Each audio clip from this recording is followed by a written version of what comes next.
What's up, everybody? DS the Drunk Heavy again today, and today my topic of discussion is, can Dust grow with the current format? Yesterday I was reading a lot on the forums about how the new SP cost of skills after Uprising have gone so much higher. I decided to conduct a little experiment. I created a brand new alt to simulate the new players that will be joining the game after the release. I might as well do something productive until the HMG is fixed. So this alt is completely different than my main setup. It really is like a new game for me, and I can get the most out of this experiment by doing so. I've decided to run shotguns and eventually Nova knives. Before this gameplay, I had never, ever in my little bit over 3 months. Oh, wow, it's almost 3 months of playing Dust. I've never touched a shotgun, and it's obvious. I'm really bad with it. You'll see in the video, I'm really bad with it. But it's okay, because that's the point I'm trying to make. New players that haven't adapted to the control differences and overall game differences between Dust and other first person shooters go through the exact same thing that I'm going through right now with learning how to use my shotgun and my faster suit. I'll also be running a scout suit with speed and stealth eventually. If that's not the complete opposite of being a heavy, I really don't know what is. Now, I know this topic is very similar to another one of my videos, but it's even more drastic now than ever before. You start with the same SP and ISK that you did in the prior build, yet it costs thousands more to upgrade your skills. In this video, my skills were at Drop Suit Command level 2, Drop Suit Upgrades level 3, Weaponry level 3, and Light Weapons Operations level 4. With those skills, I was only able to use militia gear. With my knowledge of the game, though, I kind of knew what I wanted to use my SP for. I wanted to get into a decent suit, a better scout suit, and I wanted to get into a decent shotgun. New players generally don't know what they're doing, and they spend it on kind of the wrong thing first, and they don't do the right thing, so it kind of messes them up. In my case, I wanted to get into my shotgun and my light suit as fast as possible. After playing several games, I got extremely pissed and I rage quit. I was playing with one of my friends, and I was getting dominated because everybody I was playing against was using prototype suits and prototype weapons, and that makes it extremely difficult to play when you're using the most basic gear in the game. If I had no history with the game, I definitely would have just written the game off as too far gone and never given it a second look. That's what's going to happen if there isn't a change in the way new players get into the game. Players with less than 2 million SP don't belong in matches with anyone over 6 million SP, much less players that get into the game with the paltry 500,000 SP that is gone before you can even make simple changes to your fitting. A change in public matchmaking could help with that, like a tier system with SP requirements for each tier. The only issue with that is how to control squads joining with new alts as squad leaders of beastly squads, and it would also fragment the already very small player base. A lot of experienced players are quick to say that everybody went through what new players are going through right now, and I believe that's a crock of shit. The experienced players with over like 8 or 9 million SP have always generally been ahead of the Dust crowd. You could have been a couple million behind, but when they were new, so was a lot of the other players. Right now, most of the community is established. When you get into games, there's mainly solid players. There's not as many brand new players in the game. Now, if you doubt anything that I'm saying right now in this video, or think it just comes down to skill, I challenge anybody out there to create a new alt without using any Aurum or transferring any ISK and see how it goes.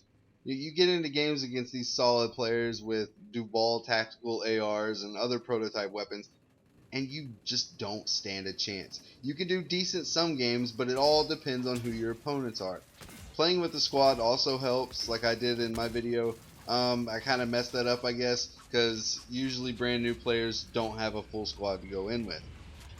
With Dust trying to convert players from Call of Duty and Battlefield as they express so gleefully at FanFest, they should really be doing more to help the players out in the beginning. Anytime anyone asks for some sort of explanation, they're directed to player-run websites and YouTube channels. For a game this deep and extensive, there needs to be some sort of introduction as well as explanation for everything in the game, whether it be an online manual or in-game tutorial.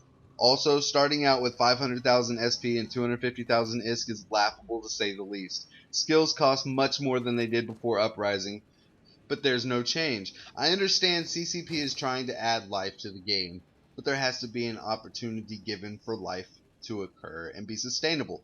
The way it stands now, new players with no community interaction or influence will most likely only last a week at most. That is just an estimate, but I'm going by what I did in the closed beta.